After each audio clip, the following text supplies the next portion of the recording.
some 3K time trials. We got one next week, or I think, did you do one the other night, or are you waiting for next week? Yeah, he did last week. So we're going to improve both your 3K, but you're also going to see some 1K time trials in your training program. Okay, because we want to really, we have to improve this. Okay, it's the 10K run in triathlon is not holding the same pace all the way through. Okay, it's about going out at 240. Actually, what you find is these guys will go 240, and then they'll go 240, and then maybe a 250, then they'll go a 305, then they go back into 255s to 3 minutes. They actually, about the third K, they slow down, and then they come back to a constant pace after that, because they actually normally go out of their comfort zone because they're trying to blow each other to bits. It's quite crazy. And then the first guy, I mean, the Brownlees, they're running 230 for 1K time trial. And quick. That's fast. All right, and the big guys, you know, for some of you younger ones, by the time you get to 2020 Olympics, that could be 225, could be quicker. It's just going to get faster. So you have to think about speed now. That's why I talked to some of you about waiting as long as possible to as old as possible before you go to half Ironman or Ironman.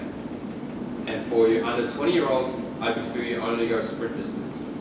Because if you start doing longer stuff, you lose that speed and that chance to develop the speed. Okay? So rather than trying to think about money in Taiwan and going for the Olympic distance, go and race sprint distance if you're under 20. Okay? And even if you're elite, sometimes just do the sprint distance race rather than worrying about the Olympic distance. I know money's an issue sometimes, but you've got to, if you think about long-term development, high-end speed is so important, and you're not going to develop it doing Olympic distance races all the time. Okay, and next year, Hamburg, which is 2.5 weeks out from the Olympics, you're racing sprint distance, not Olympic distance for World Championship Series. Oh. So they have the points. Yes, but it's going to be sprint distance. 然后明年的汉堡世锦赛不是标准赛程，是半程，他们把它改成半程。然后他说，他速度就很重要，他是建议，23岁以下的都还是以半程为主，不要因为20岁，不要因为奖金然后就一直去比奥运的赛程这样。他说，有时候可以。就是比一些短距离的赛事，因为速度只会越来越快，然后你太早去参加那奥林匹克的那种标准距离会没有速度，然后就是这样。Okay. All right. So we talked about the importance of T2 position. All right, we've gone through that. All right, juniors and under 23s. You'll see some really, really talented guys. When Jonathan Brownlee first came into the racing elite level, you would notice he would run with the front guys for about 5-6K and then fade. Now that wasn't a lack of speed. He was as fast as Gomez and Alistair Brownlee, but he didn't have the strength yet. So that's a big transition that people find hard from racing junior under 23 to elite, is they haven't developed the strength yet, and that takes time. Okay, so if you see a really talented junior under 23, like Ayuka Sato, okay, she smashes everyone in juniors, but when she goes to elite, she finds it a little bit difficult because she doesn't have the strength yet. She's a fast runner, but she doesn't have the strength over 10K yet to be able to hold it. All right, so they just have to bide their time, and you'll find as they get stronger. Okay, do you guys understand that?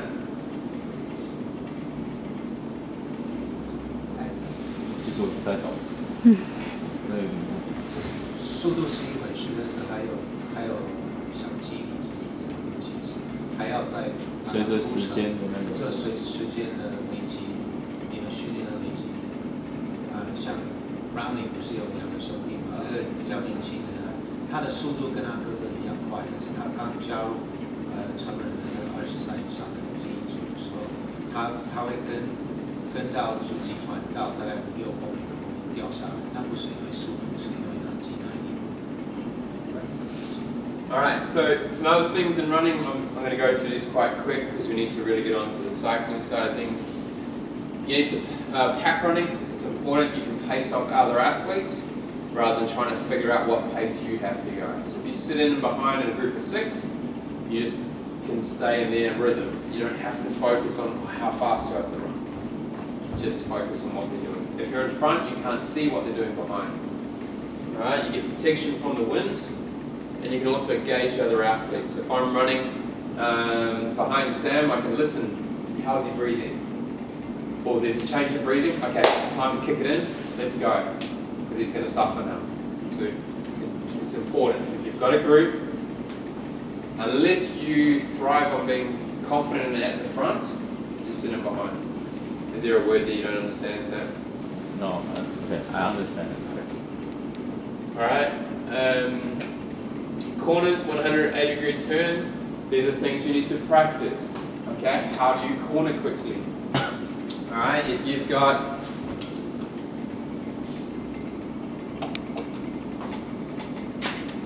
if you turn that corner there, do you run on this side and stay close to it, or do you start out wide and then cut through the corner and come out wide? Cool. Does that make sense? Alright, if you're a little bit wider, you can keep your speed on, especially if you have a cone. Alright, if you come up around a cone and go really tight, you're going to slow down lots. If you come out a little bit wider, come out wider, you're going to keep your speed on. Even though you run a little bit further, you're running faster. It's easier to hold a pace than it is to slow down and speed up again. Same for cycling. Does that make sense? 对，可以维持速度。你慢下来，你要再加速，要让很多比例。所以它转弯的角度很重要，就是过那个角度要再翻停，那个角度很重要。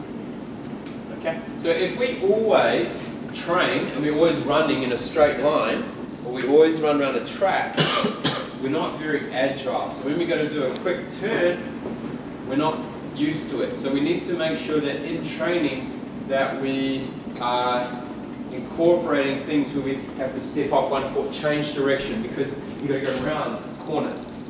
Okay, so it's important we don't just run straight all the time, because we need these muscles that make us turn sideways and go around. So we have to be strong through here. So when you do some drills in training, sometimes we get you to do this type of drill when you're working on hips, or we might need you to step up, change direction. Okay, it helps with cornering quickly. Okay, that's very, very important. Or if someone trips, if you're running along behind someone and they fall over, you have to be able to change direction to not crash into them. Okay, so that's important. Everyone understand? Okay, surges. When do you surge in a race? Okay, Gomez, we know, will always surge at the 5K mark. If you're with him, he's going to put the hammer down at 5K, and he will negative split the run. If you're Frodeno, he will stay with you, and he'll wait for the last 100 meters, and he's a super sprinter, and he'll outrun you. 爆冲的意思，他是说，跟我15公里之后就开始爆冲，然后Frodeno大概最后100，所以如果你跟着Gomez跟到5K，他就知道，后面5K 要开始，要开始疯狂的加速，疯狂加速。So you need to know when you surge, and also you need to understand your other competitors. When are they going to surge? What is their strength? Can they hold a good steady pace, or are they someone who relies on explosive on short